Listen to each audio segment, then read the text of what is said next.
하나님의 축복을 사모합시다 라는 제목으로 말씀 증거하도록 하겠습니다. 여러분, 탈북민들이 그 숫자가 생각보다 굉장히 많더라고요. 근데 탈북민들이 한국에서 살면서 잘 적응하고 살까요? 그럼 탈북민들이 잘 적응하지 못합니다. 가장 황당한 뉴스는 못 살아서 탈북했던 분들이 한국에 살다가 다시 못 살아서 다시 북으로 돌아간다는 얘기를 들을 때 정말 황당하더라고요. 여러분, 이 탈북민들이 얼굴도 한국 사람이죠. 언어도 같습니다. 같이 김치찌개, 같이 된장찌개 먹습니다. 근데 여러분, 왜 한국 사람 그들이 이 남쪽에 와서 정착하지 못하는 것일까요? 그렇습니다. 생각이 다르기 때문에 그렇습니다. 가치관이 다르기 때문에 그래요. 그래서 그렇게 적응하고 살려고 애쓰지만 결국에는 적응하기 어렵게 이방인과 나그네로 사는 것이거든요. 옆에 있는 분에게 천국 백성으로 잘 살고 계십니까? 물어보시겠어요? 여러분, 잘 살고 계세요? 하나님의 은혜로 우리가 이 땅에 살고 있다가 우리가 이 땅을 탈해서 천국의 시민권을 소유한 하나님의 백성으로 살고 있는데 하나님의 백성답게 적응하고 잘 살고 계십니까? 여러분, 하나님께서 주시는 은혜와 복으로 천국 백성답게 정말 잘 사는 은혜가 저와 여러분에게 있기를 예수 그리스도는 축원합니다. 그래서 하나님의 축복이 필요해요. 하나님의 축복이 필요해요. 그래서 오늘 야복강의 사건을 함께 살펴보면서 축복이 무엇인지, 그리고 그 축복을 우리가 어떻게 받아 누릴 것인지 살펴보면서 함께 은혜를 나누고자 합니다. 첫 번째는 참된 축복은 본질의 변화라는 사실이에요. 참된 축복은 본질의 변화라는 사실입니다. 여러분, 오늘 28절에서 하나님께서 야곱에게 이렇게 묻습니다. 이렇게 말씀하십니다. 하나님이 이르시되, 그가 이르되 하나님이 이르시되 내 이름을 다시는 야곱이라 부를 것이 아니고 무엇이라 부릴 것이다? 이스라엘을 부를 것이다 하는 것입니다. 여러분, 바로 26절에서 하나님께서 야곱에게 이렇게 물으세요. What is your name? 너의 이름이 무엇이냐? 이렇게 물으세요. 하나님이 야곱의 이름을 모르셨을까요? 태어나기 전부터 하나님께서 야곱을 택하셨기 때문에 이름을 아셨을 뿐만 아니라 야곱 자체를 알고, 야곱 인생을 알고 계세요. 그럼에도 불구하고 What is your name? 너의 이름이 무엇이냐? 이렇게 묻는 거예요. 사실 이렇게 이름을 묻는 것은 하나님이 이렇게 말씀하시는 거예요. 내가 누구냐? 하는 거예요. 너의 정체가 뭐냐? 너의 실체가 뭐냐? 도덕과 윤리로 너를 포장하지만 또 문명과 지식으로 너를 커버하지만 너의 실체가 뭐냐? 너의 정체가 뭐냐? 이렇게 묻고 계시는 거예요. 그때 27절에 야곱이 정직하게 답합니다. 하나님, 저는 야곱입니다. 이름 말하고 있는 것이 아니에요. 야곱의 이름의 뜻이 무엇입니까? 속이는 자. 제가 평생을 속이는 자로 살았습니다. 다시 말해서 신약적 언어로 따지면 저는 죄인입니다. 그럴 때 하나님께서 28절에 은혜를 베푸시는 거예요. 28절, 내가 다시는 너를 야곱이라 부르지 않고 이제는 무엇이라 부르겠다? 이스라엘로 부르겠다는 것입니다. 다시 말해서 하나님께서 야복강에서 드디어 야곱의 그 본질 자체를 변화시키시는 거예요. 여러분, 이와 같이 이 본질 자체를 변화시키는 것이 우리 축복의 시작이라는 사실을 알고 있어야 돼요. 여러분, 우리는 이 본질이 변화되지 않는 상태에서 하나님께 주시는 축복을 간구해요. 여러분, 여기에 그릇이 있어요. 근데 그릇이 더러웠어요. 아주 세균으로 가득해 오염되어 있어요. 근데 그 더럽고 세균으로 오염된 그 그릇에 여러분이 좋아하는 과일을 담아요. 포도도 담고 또 배도 담아요. 사과도 담습니다. 또는 맛있는 부산의 음식, 돼지국밥도 담아요. 여러분, 그렇다면 그 맛있는 음식이 어떤 음식이 될까요? 더러운 음식, 오염된 음식이 되는 것이에요. 여러분, 우리가 하나님 앞에 이 세상적인 축복을 간구한 하나님, 그 축복을 주세요. 그렇게 축복에 인색하신 분이 아니에요. 그러나 우리 그릇 자체가 오염되어 있으면 하나님이 주신 물질이 축복이 아니라 저주라는 사실 아세요? 직분이 내게 주어지는 축복이 아니라 저주라는 사실이에요. 그래서 그릇 자체가 깨끗해져야 돼요. 여기 다시 강이 있습니다. 강이요, 부패되고 썩은 내가 날 정도로 오염이 되어 있는 거예요. 그래서 열심히 문명이라는 집게로 그 강바닥에 있는 쓰레기들을 주워냅니다.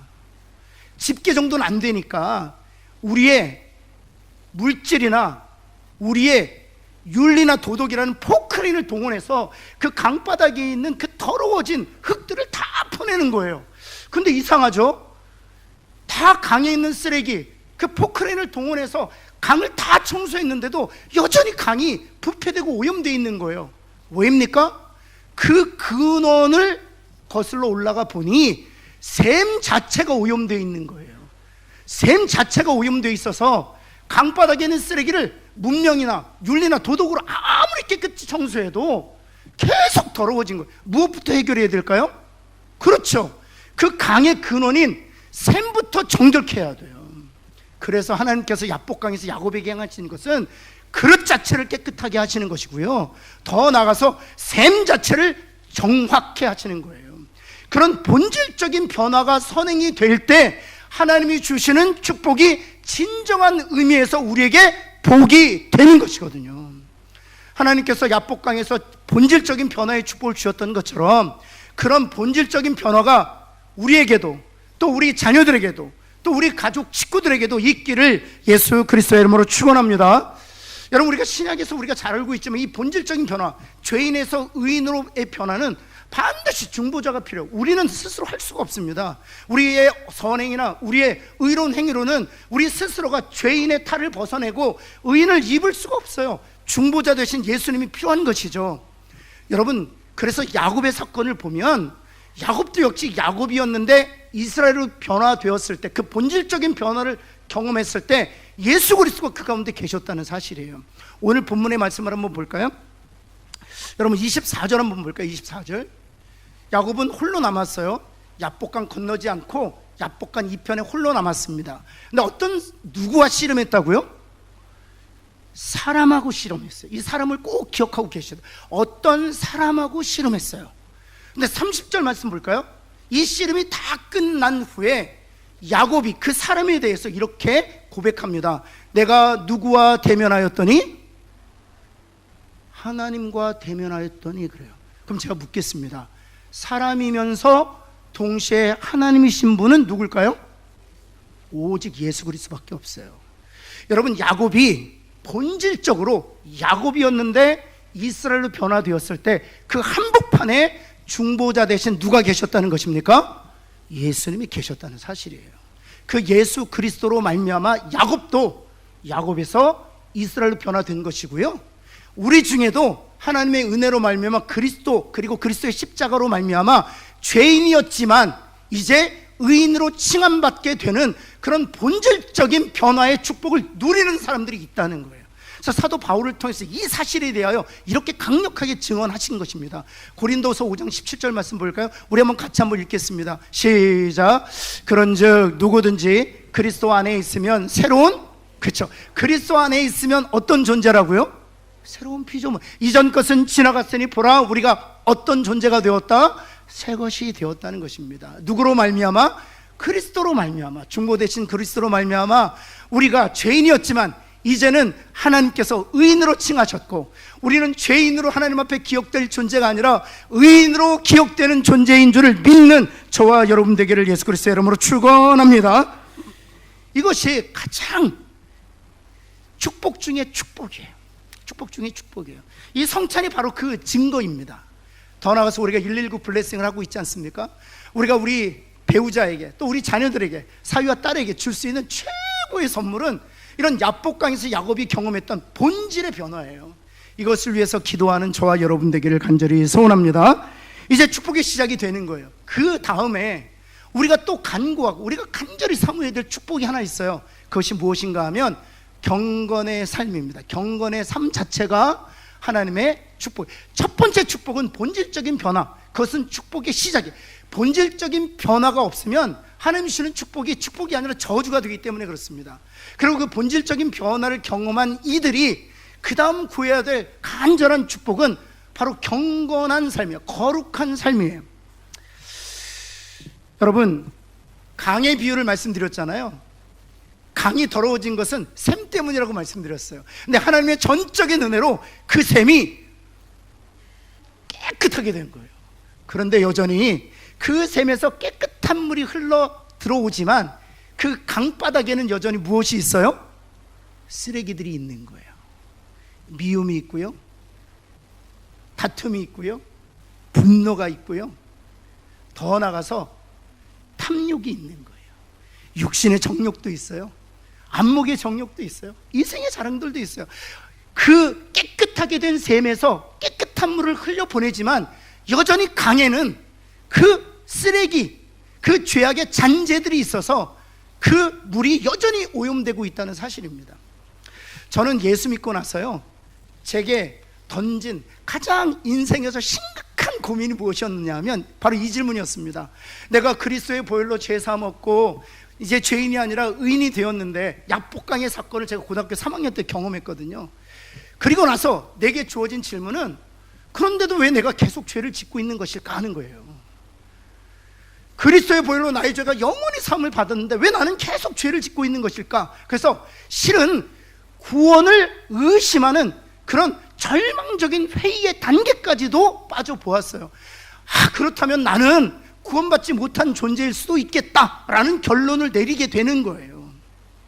여러분, 그런 것입니까? 아니요. 답부터 말씀드리면, 구원을 얻었지만 여전히 우리 안에 죄가 있어서 우리가 원하는 선은 행하지 않고 도리어 미워하는 악을 행하고 있다는 것입니다. 그래서 로마서 7장 19절에서 21절이 우리 그리스도인의 정체성을 정확하게 보여주고 있어요. 19절 한번 볼까요?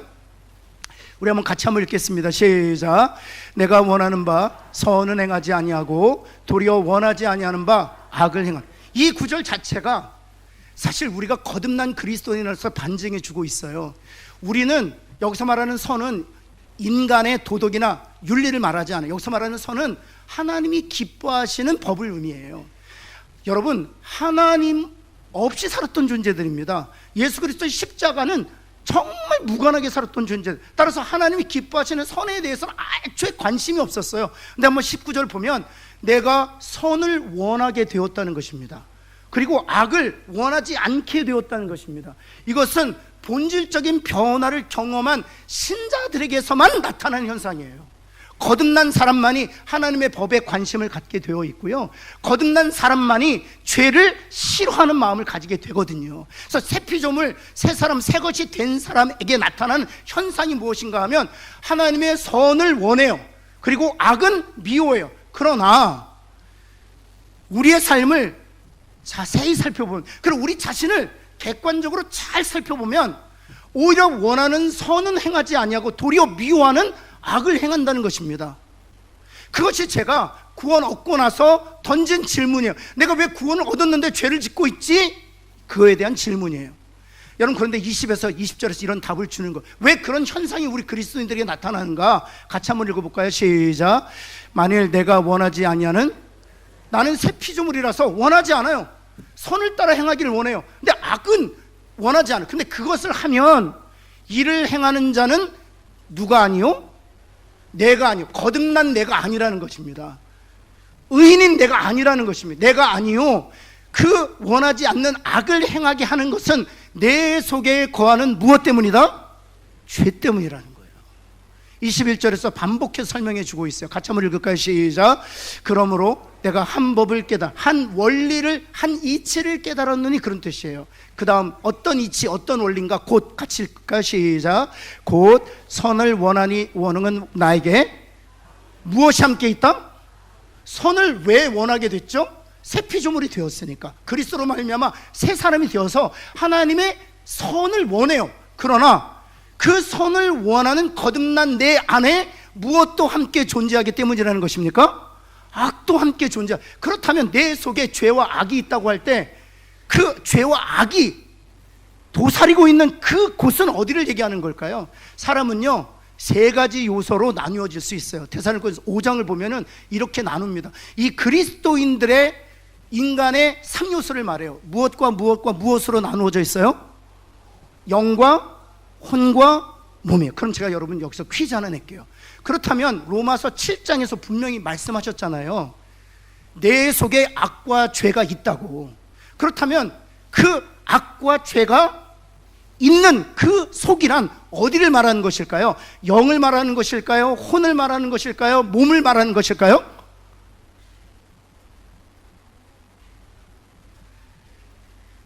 이건 다수결로 할 수 있는 게 아니에요. 영에 있을까요? 혼에 있을까요? 몸에 있을까요? 분명한 건 영에는 없어요. 영은 하나님 주시는 것이기 때문에. 어디에 있을까요? 그럼 답은 나왔잖아요. 혼과 몸에 있습니다. 혼은 다른 말로 해서 정신, 생각, 마음, 감정, 지성, 이성을 혼이라고 해요. 몸으로 얘기할 때는 살과 뼈를 얘기해요. 그렇다면 우리의 죄가 어디에 있다는 것입니까? 우리의 생각 속에 있다는 거예요. 우리의 마음 속에 있다는 것입니다. 우리의 관습과 가치관 속에 있다는 것입니다.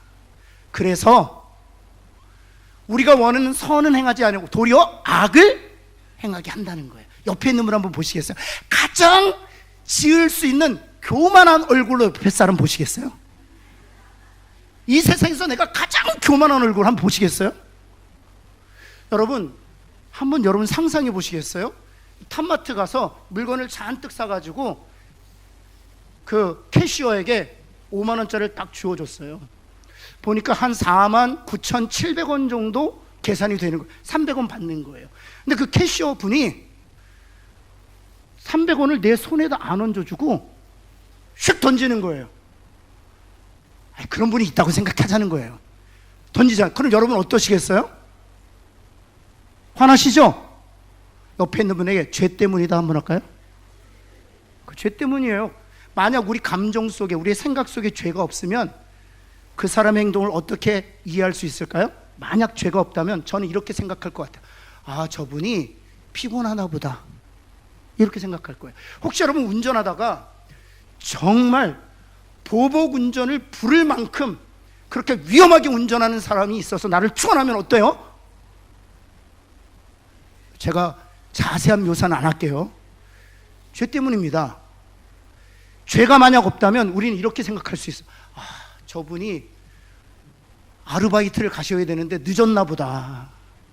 아, 저 친구가 선을 남겨두고 지금 몇 분 안 남았나 보다. 그걸 기도할 거예요. 하나님, 저렇게 달려가다가 사고 날 터인데 하나님, 사고 나지 않게 도와주세요. 이렇게 기도할 거예요. 여러분, 제가 앉아서 TV 보고 있는데 아내가 여보 설거지 안 하고 뭐해? 그럼 제가 어떻게 해요? 죄가 없으면 어떡할까요? 아멘, 할렐루야. 제게 설거지의 기회를 주셔서 감사합니다. 설거지 다 신나게 하나님 감사합니다 하고 나서 여보 청소할 거 없어? 여보, 내가 원하는 단 한 가지 소원은 청소 도구 사주는 거야. 죄가 없다면 그럴 거예요.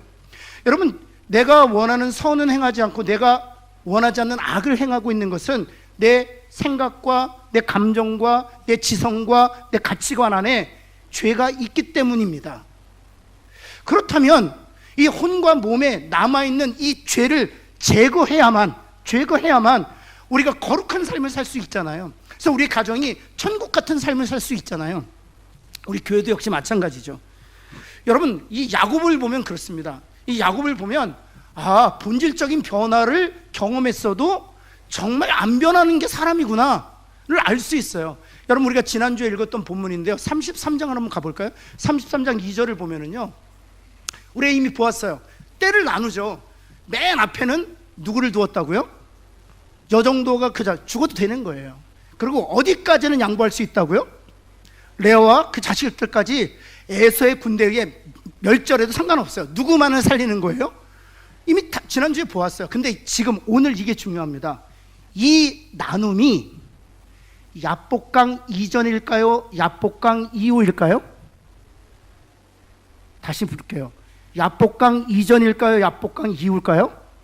야복강 이후예요. 32장 21절부터 32절까지가 야복강 사건이고요.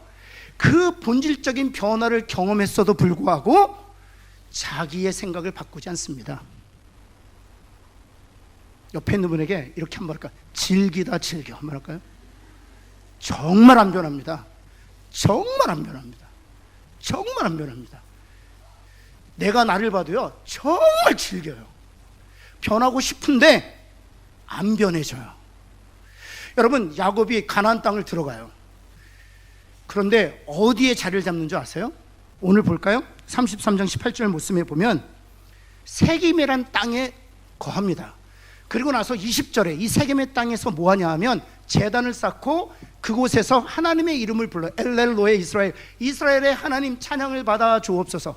그런데 이 예배는 하나님이 원하시는 예배가 아니었어요. 왜냐하면 하나님께서 야곱에게 돌아가라 말씀하셨을 때 이렇게 말씀하셨거든요. 31장 그 전으로 한번 가볼까요? 31장으로 가면 나는 어느 땅의 하나님이라고요? 세겜 땅의 하나님이 아니라 베델의 하나님이라고요. 그래서 야곱에게 어디로 가라고 말씀하시는 겁니까? 베델로 가라. 왜냐하면 거기서 내가 기름을 붓고 거기서 내게 서운하지 않은 베델로 가라. 그런데 세겜 땅에 머물렀단 말이죠. 왜 세겜 땅에 머물렀을까요? 한마디로 말씀드리면 베델보다 세겜이 살기 좋았기 때문이에요. 그리고 나서 그 세겜 땅에 제단을 쌓고 하나님의 이름이 찬양을 받기를 원합니다. 이 땅이 비록 세겜 땅이지만 베델처럼 되게 하옵소서 라고 축복을 간구하는 거예요. 하나님께서 그 땅에서 축복하시지 않았습니다. 우리도 마찬가지예요. 하나님께서 베델로 올라가 말씀하시는데 여전히 인간적인 욕심을 내려놓지 않냐고, 탐욕을 내려놓지 않냐고 이 자리에서 꿇어 앉아서 하나님, 이 땅이 세겜 땅이지만 베델처럼 변하게 하여 주옵소서. 축복을 아무리 사모하고 부르짖는다 할지라도 하나님 주실 수 없어요. 세겜 땅에서 야곱이 경험한 것은 12아들 중에 유일하게 낳은 딸 디나가 어려움을 당하는 일이었습니다. 그리고 그 고난과 위기를 겪고 나서 비로소 베델로 올라가요. 베델에서 하나님께서 너무나 큰 은혜를 베푸십니다. 그래서 우리가 혼과 몸에 있는 그 죄의 문제를 다뤄야 돼요. 어떻게 다뤄야 될까? 여러분, 그래서 디모데 전서에서 하나님 바울을 통해 이 문제를 어떻게 다룰 것인지를 이렇게 말씀하세요. 한번 볼까요? 디모데 전서 한번 볼까요? 한번 같이 한번 읽겠습니다. 시작. 망령되고 허탄한 신화를 버리고 경건에 이르도록 내 자신을, 뒤개가 중요해요. 경건에 이르도록, 경건한 삶, 거룩한 사람에 이르도록 내 자신을 연단하라 하는 것은, 여러분, 연단이라는 단어는 어떤 뜻이냐 하면 트레이닝, 훈련하라, 그런 뜻이에요. 여러분, 얼마 전에 아시안 게임 있었잖아요. 그 아시안 게임에 배드민턴, 저도 배드민턴 한참 쳤거든요. 국가대표 선수가요, 이 콕을 잡고 스매싱을, 날아오는 공을 스매싱으로 탁 꽂을 때 그것이 이 콕의 그 스피드, 속도가 얼마큼 되는 줄 아세요? 300km라고 합니다. 300km. 시속 300km 꽂는데요.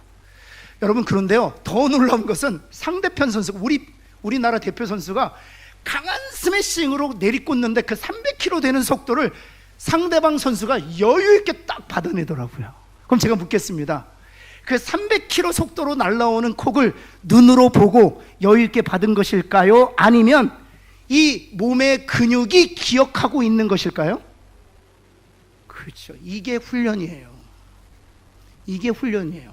왜 우리가 계속해서 죄에 대해서 지는 줄 아세요? 이 훈련이 우리 가운데 없기 때문에. 유혹이 올 때마다 넘어지고 시험이 올 때마다 쓰러지는 이유가 어디 있느냐? 혼과 몸을 훈련하지 않기 때문에, 우리의 감정을 훈련하지 않기 때문에, 우리의 정서를 훈련하지 않기 때문에, 우리의 생각을 훈련하지 않기 때문입니다. 우리 몸의 근육을 훈련하지 않기 때문입니다. 기도의 자리로 나가야 되는데 기도의 자리로 나가지 않아요. 예배의 자리로 나가야 되는데 예배의 자리로 나가지 않아요. 오히려 혼과 몸은 이 세상 것을 더 좋아하도록 그렇게 길들여져 있어요. 그래서 우리의 혼과 몸을 강하게 반복적으로 훈련시켜야 유혹이 찾아올 때도 이겨낼 수 있고요, 시험이 찾아올 때도 넘어지지 않고 승리할 수 있는 것이에요. 사랑하는 성도 여러분, 열심히 훈련해서 시험과 유혹을 이겨내는, 그래서 거룩해지는 능력을 누리며 살아가는 저와 여러분 되기를 예수 그리스도의 이름으로 축원합니다. 이제 마지막 세 번째인데요, 그러기 위해서 우리가 어찌해야 되느냐, 한번 같이 한번 읽겠습니다. 시작. 여러분, 야곱의 어떤 장점을 찾으려고 막 야곱의 인생을 막 찢어서 하나 기어코 찾은 게 바로 어떤 거냐면, 이 야곱은 하나님의 축복에 대해서만큼은 누구보다도 열심히 있었다는 거예요. 여러분 한번 볼까요? 26절 말씀 한번 볼까요? 우리 한번 노란색으로 할렛 한번 읽겠습니다. 시작. 다른 말로 얘기하면 하나님 내게 지금 이 시간 축복하지 않으면 내가 기도의 자리를 떠나지 않겠다는 거예요. 여러분, 이런 거룩한 결기가 좀 있어야 됩니다. 우리가 119 블레싱을 두고 기도하고 있잖아요. 우리 배우자에게, 우리 자녀들에게 줄 수 있는 최고의 축복이 무엇입니까? 본질의 변화예요. 죄인으로 살다가 이제 119 블레싱 그 데이, 그날 의인이 되는 야복강의 사건을 경험하게 하는 거예요. 그러기 위해서는 야곱 같은 그런 불타는 결기가 있어야 돼요. 하나님, 내 남편을 이번에 거듭나게 하시지 않는다면 내가 이 기도의 자리에서 한 발짝도 내가 움직이지 않겠습니다.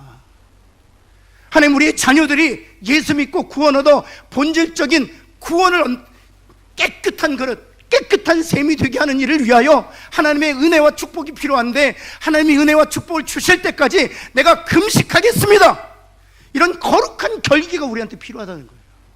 이번 주 우리가 부흥회 하지 않습니까? 많은 분들이 하나님의 축복을 사모해요. 그러나 하나님이 주시는 축복의 은혜의 자리에 나오려고 하지 않아요. 사랑하는 성도 여러분, 야곱처럼 축복을 간절히 사모하는, 그래서 반드시 축복을 얻는 저와 여러분 되기를 예수 그리스도에 다시 한번 축원합니다. 기도하겠습니다. 하나님, 주님 앞에 간절히 기도합니다. 주님, 그렇습니다. 하나님, 우리 사랑하는 배우자들을 위해서 기도하고 있습니다. 우리 자녀들을 위해서 기도하고 있습니다. 손주들을 위해서 기도하고 있습니다. 부모와 형제들, 또 며느리와 또 우리 사위를 위해서 기도하고 있습니다. 주변의 지인들, 직장 동료들을 위해서 기도하고 있습니다. 이웃들을 위해서 기도하고 있습니다. 하나님, 야곱처럼 축복을 간절히 사모함으로 하나님 앞에 나와 간절히 부르짖고 기도하는 저희들 되게 하여 주옵소서. 이번에 우리의 사랑하는 남편을 변화시켜 주옵소서. 이번에 우리의 자녀들을 변화시켜 주옵소서. 꿈과 환상으로 나타나 보여주시고 말씀하여 주옵시고, 사건과 사고를 통해서 하나님의 살아계심을 눈으로 목도할 수 있도록, 그래서 야복강에서 야곱이 이스라엘 된 것처럼 죄인이었던 그들이 의인이 되는 축복의 잔치에 나올 수 있도록 하나님이여 역사하여 주옵소서. 이번에 부흥에 우리가 먼저 은혜를 받기를 원합니다. 하나님께서 예비하시고 하나님 준비하시는 그 은혜와 복의 주인공들이 다 되도록 하나님 역사하여 주옵소서. 예수 그리스도의 이름으로 기도합니다. 아멘.